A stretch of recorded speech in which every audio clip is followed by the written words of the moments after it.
Hello dear, how are you? तो let's start. आज हम एक नया चैप्टर स्टार्ट करेंगे, इलेक्ट्रिसिटी। ऐसा कोई कॉन्सेप्ट आप नहीं जानते इलेक्ट्रिसिटी के बारे में, आप फेमिलियर हैं सबसे ज़्यादा।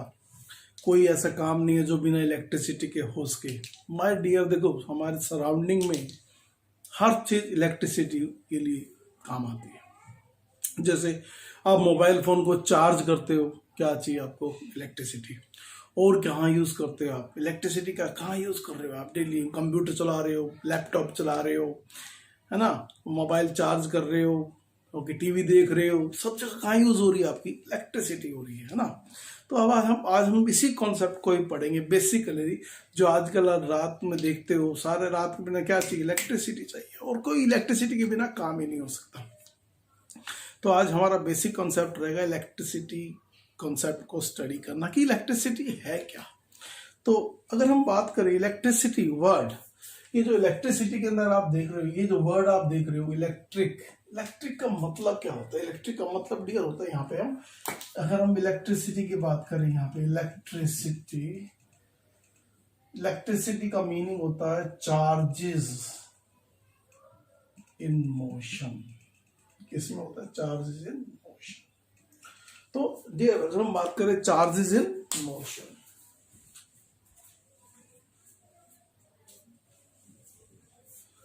तो नाउ डियर अब हम बात करें कि चार्जेस होते क्या हैं, चार्जेस कहाँ से आए। हमारे पास जितने भी कोई चीज हमारे पास सराउंडिंग में अवेलेबल है, वो कहाँ से आए। सबसे पहले हम इस बेसिक कॉन्सेप्ट की बात करते हैं। चार्जेस आए कहाँ से? हम बात करते हैं मैटर से आए। कहाँ से आए डियर? मैटर से। चार्ज किसका बेसिक पार्ट है? कहाँ का? हमारे सराउंडिंग में जितनी भी चीजें हैं सारी मटेरियल बॉडी। किसी में बेटा? Material body. मटेरियल बॉडी कोई भी होती है वो क्या होती है? इलेक्ट्रिकली क्या होती है? न्यूट्रल होती है। जब हम बात करते हैं कोई चीज न्यूट्रल है तो उसका मतलब क्या है? जैसे हम एक एटम की बात करें, एटम बेटा, एटम के सेंटर पार्ट में क्या होता है? इसमें बोलते हैं न्यूक्लियस, है ना। और इसके आउटर पार्ट में कौन रिवॉल्व कर रहे होते हैं? इसको बोलते हैं इलेक्ट्रॉन्स। और जो हमारा ये न्यूक्लियस है, इसके अंदर दो चीजें होती है, एक होते हैं प्रोटॉन्स और न्यूट्रॉन्स। नाउ बेसिक पार्ट अगर समझें, ये इलेक्ट्रिक एटम के अंदर प्रोटॉन भी है, न्यूट्रॉन भी है और इलेक्ट्रॉन भी है। अगर ये बेसिक कॉन्फ़िगरेशन में देखें, जो हमारे पास इलेक्ट्रॉन होते हैं, इलेक्ट्रॉन पे चार्ज कितना होता है? इलेक्ट्रॉन पे चार्ज क्या है? या प्रोटॉन पे चार्ज कितना, या न्यूट्रॉन पे चार्ज कितना? ओके, तो इलेक्ट्रॉन पे चार्ज होता है 1.6 इंटू 10 की पावर -19 कूलम। प्रोटॉन पे कितना चार्ज होता है? 1.6 10 की पावर -19 कूलम। और न्यूट्रॉन पे नो चार्ज, कोई चार्ज नहीं होता। न्यूट्रॉन पे कोई चार्ज नहीं होता। नाउ अगर हम बात करें इलेक्ट्रॉन पे मास कितना होता है इलेक्ट्रॉन का, तो mass of electron that is 9.1 into 10 की power -31 kg, and mass of proton 1.67 10 की power -27 kg, and mass of neutron is similarly approx to 1.6 10 की पावर -27 kg। तो नाउ डियर अगर इनका रिलेशन देखें, क्या रिलेशन है इसके अंदर ही, इसका रिलेशन पे ध्यान दें। तो जो प्रोटॉन का मास है वो 1837 टाइम्स है मास ऑफ इलेक्ट्रॉन। इसका मीनिंग क्या है डियर? इसका मीनिंग यह है डियर, जो प्रोटॉन है न्यूक्लियस के अंदर है और इलेक्ट्रॉन घूम रहे हैं। अब देखो हैवियर कौन है? प्रोटॉन। जब भी हम बोलेंगे कोई बॉडी क्या हो रही है? चार्ज हो रही है। क्या हो रही है बेटा? चार्ज। तो क्या मतलब है उसका चार्ज होने का? चार्ज होने का मतलब क्या है? किसी बॉडी का चार्ज होने का मतलब है उस बॉडी में से कुछ निकाल लेना या कुछ दे देना, तभी तो चार्ज होगी। मतलब जब तक बॉडी न्यूट्रल है, मतलब उस पे इक्वल अमाउंट में क्या होंगे, प्रोटॉन, और इक्वल अमाउंट में न्यूट्रॉन। बिकॉज इलेक्ट्रॉन कैसे चार्ज होते हैं, नेगेटिव चार्ज, और प्रोटॉन क्या होते हैं बेटा, पॉजिटिव चार्ज। ओके, तो डियर अब हम एक बात समझ रहे हैं कि कौन सा, यहाँ पे देखो प्रोटॉन और इलेक्ट्रॉन में कौन हल्का है, आपको दिख रहा होगा इलेक्ट्रॉन हल्का है, तो हमेशा निकलेगा कौन, इलेक्ट्रॉन ही निकलेगा। मतलब जैसे एग्जांपल लेके चले, आपके पास एक एटम ले लिया हमने, कोई भी आप एटम मान लो, जैसे हाइड्रोजन ले लिया आपने। ओके, हाइड्रोजन है। ओके, अगर इसमें देखें तो एक क्या है, इलेक्ट्रॉन है, और एक क्या है, प्रोटॉन। अगर आप बोलो कि इसमें से इलेक्ट्रॉन निकल गया, अगर किसी में से इलेक्ट्रॉन, अभी क्या है इसमें, एक इलेक्ट्रॉन एक प्रोटॉन, नेट चार्ज कितना है, 0, न्यूट्रल है। अगर इस बॉडी में से हमने क्या किया, एक इलेक्ट्रॉन को निकाल लिया, बचा क्या, सिर्फ प्रोटॉन, इलेक्ट्रॉन तो है ही नहीं, इस पे कौन सा चार्ज आ जाएगा, बोलो, प्रोटॉन पे तो पॉजिटिव चार्ज होता है। सिमिलरली एक आपके पास है क्लोरीन एटम, सुना हो आपने क्लोरीन क्लोरीन के अंदर क्या होता है, 17 ही इलेक्ट्रॉन होते हैं और 17 ही प्रोटॉन है। ओके, अब देखो 17 इलेक्ट्रॉन 17 प्रोटॉन, क्या है, 0। अगर मैंने इसमें एक इलेक्ट्रॉन दे दिया तो बेटा इलेक्ट्रॉन देने से कितने हो गए, 18 इलेक्ट्रॉन और 17 प्रोटॉन, कितना बच गया, एक इलेक्ट्रॉन। इस पे कौन सा चार्ज आ गया, नेगेटिव। तो हमें एक बात पहले समझनी क्या है, वैसे हर एटम न्यूट्रल होता है डियर, बट अगर किसी में से इलेक्ट्रॉन निकल जाए, जैसे यहां इलेक्ट्रॉन निकल गया तो सिर्फ कौन सा चार्ज बच गया, पॉजिटिव। इसमें इलेक्ट्रॉन आ गया तो कौन सा चार्ज हो गया, नेगेटिव। तो कोई भी बॉडी में चार्ज आने का मतलब क्या है, और चार्ज आने का मतलब क्या है, मतलब चार्ज कब आएगा और कौन सा चार्ज आएगा, या तो नेगेटिव आएगा या पॉजिटिव आएगा। और नेगेटिव कब आएगा, जब इलेक्ट्रॉन आएंगे, मतलब ज्यादा इलेक्ट्रॉन हो जाए। पॉजिटिव कब आएगा, जब इलेक्ट्रॉन जाएंगे। मतलब पॉजिटिव चार्ज बॉडी है, सिंपल सी बात है, इसका मतलब उसमें से इलेक्ट्रॉन निकले हैं।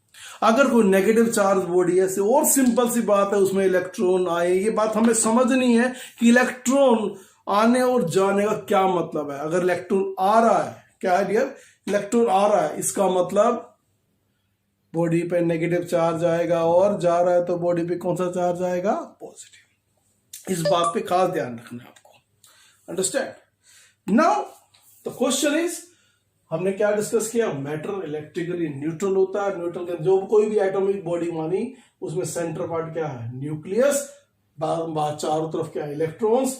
प्रोटॉन और न्यूट्रॉन दोनों होते हैं। प्रोटॉन पे चार्ज कितना होता है, पॉजिटिव, इलेक्ट्रॉन पे नेगेटिव, न्यूट्रॉन पे कोई चार्ज नहीं होता।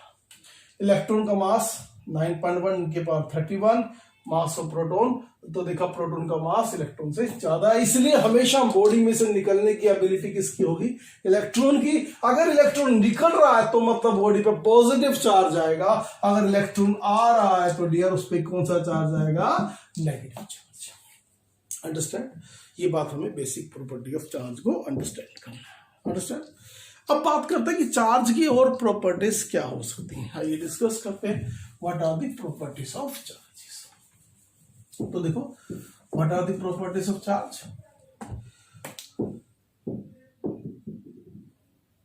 प्रॉपर्टीज ऑफ चार्ज, सबसे पहली प्रॉपर्टी की बात करें डियर, दो टाइप के चार्ज पड़े, एक नेगेटिव और एक पॉजिटिव। तो हम क्या करेंगे, like charges are repel each other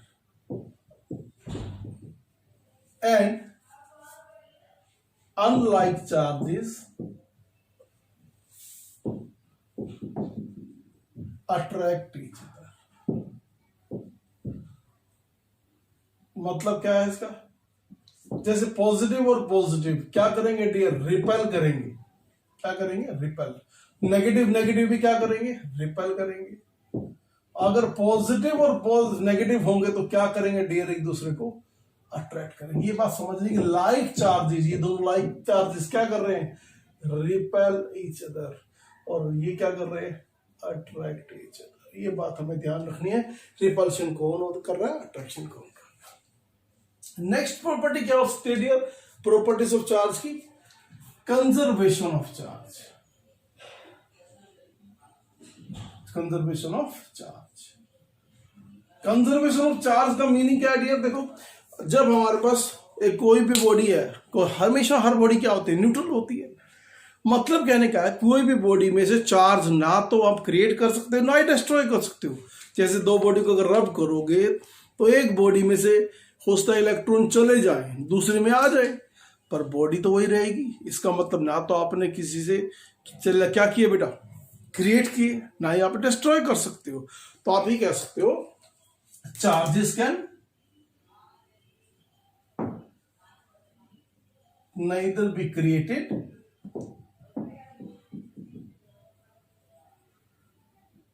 nor be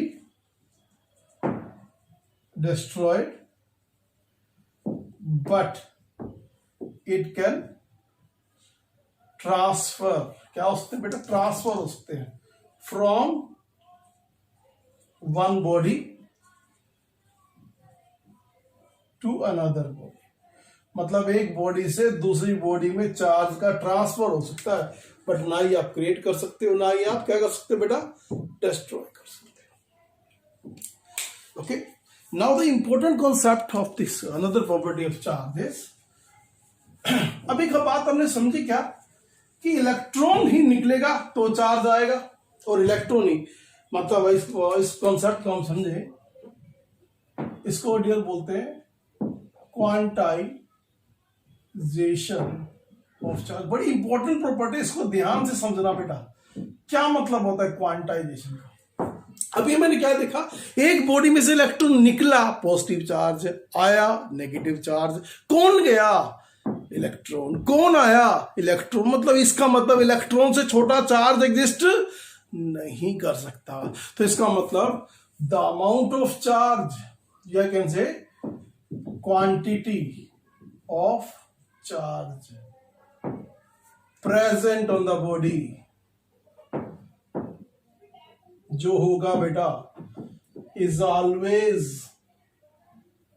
क्या होगा बेटा जी, इसका इंटीग्रल हो, always equal to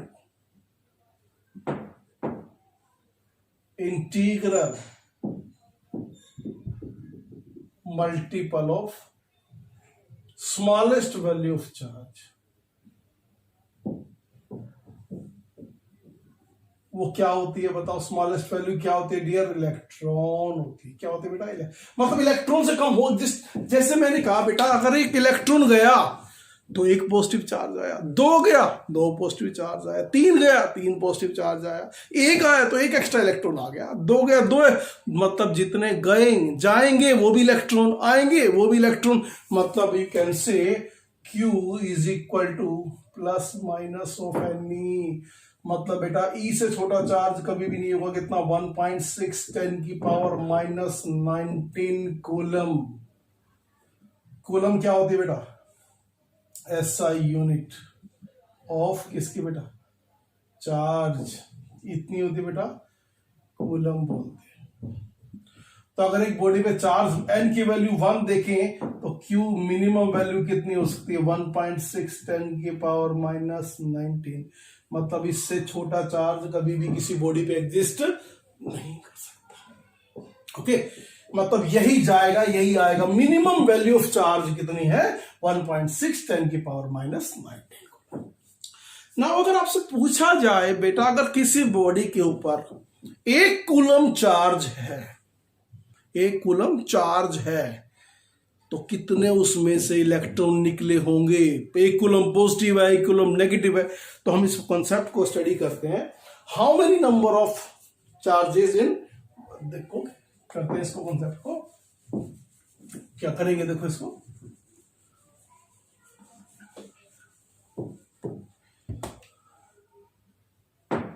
how many number of electrons in a body of 1 coulomb charge. अब देखो एक बॉडी के ऊपर चार्ज कितना है डियर, 1 कूलम। अभी क्या पढ़ा आपने कि ये कूलम चार्ज है बॉडी के ऊपर, but according to Q is equal to क्या होता है बेटा, एन ई, और एन के ई की वैल्यू कितनी है 1.6 10 की पावर माइनस 19 कूलम। इस फॉर्मूला में रख दे बेटा, क्यू की वैल्यू कितनी है 1 कूलम, एन को एज इट इज, ई की वैल्यू 1.6 10 की पावर माइनस 19 कूलम, तो एन की वैल्यू कितनी हो जाएगी 1 बाई 1.6 10 की power minus 19, it seems to be 6.25 into 10 की पावर 18। इसका मतलब क्या हुआ था पता, मतलब अगर इतने इलेक्ट्रॉन्स एक बॉडी से चले जाएंगे, इतने इलेक्ट्रॉन्स एक बॉडी से चले जाएंगे, तो उस पर 1 कूलम चार्ज रह जाएगा। तो जब भी आपको बोला जाए 1 कूलम चार्ज, इसका मतलब इतने अमाउंट ऑफ इलेक्ट्रॉन्स उस बॉडी से निकल गए बेटा, निकल गए। समझे मेरी बात? अगर इतना नेगेटिव चार्ज बोला जाए तो उतने आ गए। ये बात को ध्यान देना है कि जब भी 1 कूलम चार्ज कहा जाए बॉडी पे आया है, मतलब इलेक्ट्रॉन्स इतने आए। अगर कहा जाए 1 कूलम चार्ज पॉजिटिव है, मतलब इतने इलेक्ट्रॉन्स बॉडी से निकले हैं, that is the meaning of 1 coulomb charge, negative हो या पॉजिटिव। नाउ अगर आपसे सिंपली एक और क्वेश्चन, ये तो आपका कॉन्सेप्ट क्लियर हो गया होगा। Okay, this is the concept of Coulomb charge. Now, इसी पे बेस्ड आगे हम डिस्कशन भी करेंगे। अब हमारा बेसिक कॉन्सेप्ट आता है कि जो चार्जेस हैं डियर, वो फ्लो किस में करते हैं, किस में, किस टाइप के मेटेरियल। हम बात करते हैं मेटेरियल बॉडी को हमने 2 पार्ट में कैटेगराइज किया है जनरली। वैसे हम बात यहां कर रहे हैं जो सिंपल 10th लेवल तक। एक होते हैं डियर कंडक्टर्स एंड दूसरे क्या होते हैं बेटा, इंसुलेटर्स। क्या फर्क होता है बेटा कंडक्टर में और इंसुलेटर में? देखो, कंडक्टर वो सब्सटेंस होते हैं जो इलेक्ट्रॉन्स को फ्रीली मूव करने की क्या कहते हैं, परमिशन देते हैं। जाओ बेटा घूमो अंदर, कंच भी, कोई दिक्कत नहीं है। क्या कंडक्टर्स वो सब्सटेंस होते हैं जिसमें इलेक्ट्रॉन्स फ्रीली मूव कर सकते हैं। इंसुलेटर्स क्या होते हैं जिसमें फ्रीली मूव नहीं कर सकते। तो इन कंडक्टर्स क्या होते हैं, 2 substance in which electrons are freely moving inside. Example क्या हो सकता है कंडक्टर्स का? जैसे जितने भी मेटल्स होते हैं, जितने भी मेटल्स, कौन कौन से मेटल डियर, जैसे कॉपर, आयरन, एल्यूमिनियम, ये सारे क्या है डियर, कंडक्टर्स होते हैं। ये क्या करते हैं, परमिशन देते हैं इलेक्ट्रॉन्स को फ्रीली मूव करने के लिए। और इंसुलेटर्स क्या होंगे? इंसुलेटर क्या है, substance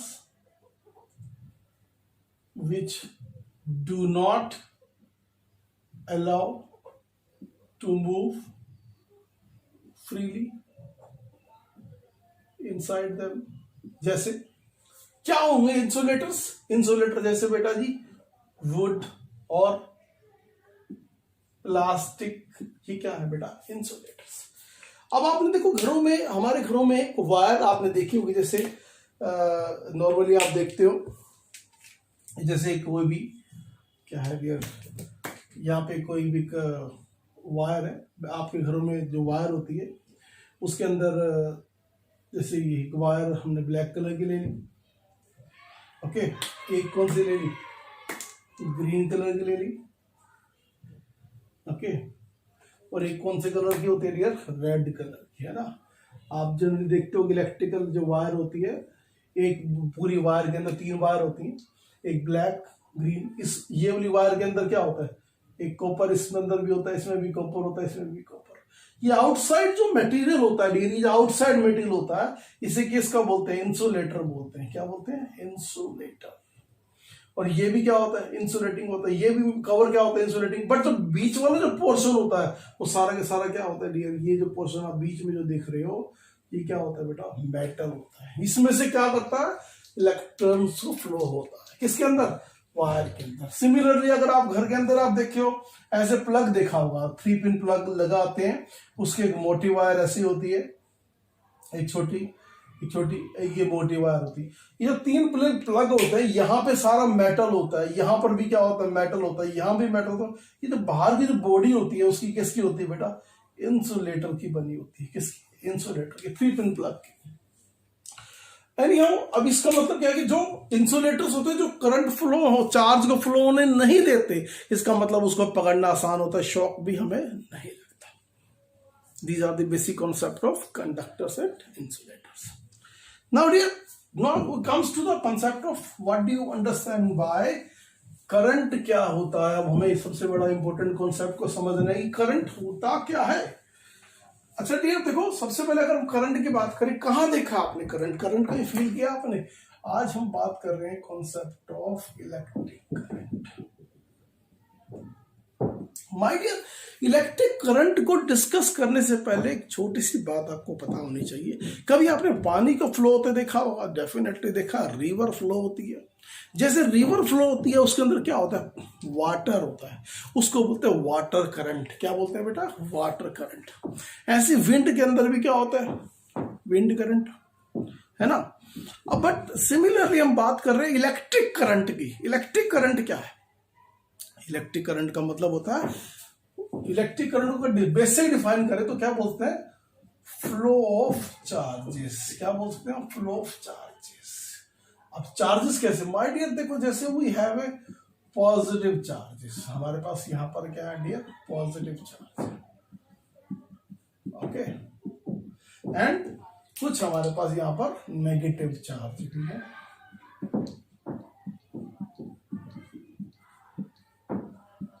अब हमारे तो 2 तरह के कॉन्सेप्ट को समझना है इसमें कि करंट क्या है। अगर let us suppose positive charge इधर फ्लो कर रहे हैं, this the direction of flow of charge.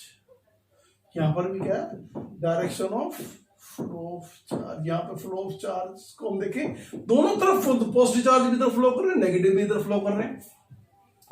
तो करंट क्या होगा, तो अगर हम बात करें पॉजिटिव चार्ज की, तो इसी डायरेक्शन में हम क्या बोलेंगे, करंट को, करंट कैसे रिप्रेजेंट करते हैं बेटा, आई से। इसी क्या हुआ, direction of current. But dear अगर हम बात करें नेगेटिव चार्ज की, तो इस केस में हम क्या बोलेंगे, डायरेक्शन ऑफ करंट क्या है, अपोजिट टू द। तो इसमें हमें 2 चीज समझ में आई कि अगर पॉजिटिव चार्ज जहां जा रहा है उसी डायरेक्शन में करंट होता है, बट जो नेगेटिव चार्ज जहां जाएगा उससे अपोजिट में करंट जाएगा। तो इसका मतलब इसको क्या लिख सकते हैं हम, इसको बेसिकली अगर लिखना हो तो क्या लिखोगे,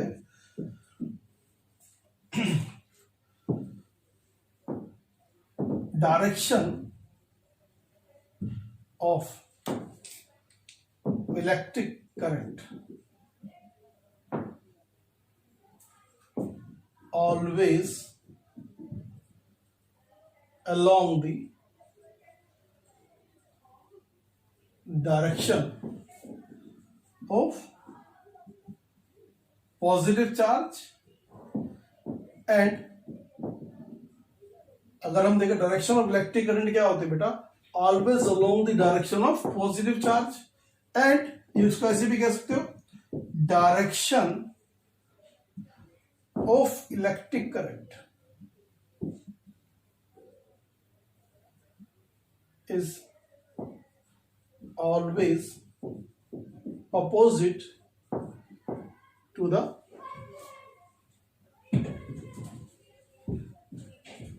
direction of negative charge। ये बात हमें ध्यान रखनी है कि पॉजिटिव चार्ज में क्या होगा और negative charge. Understand, please note करो।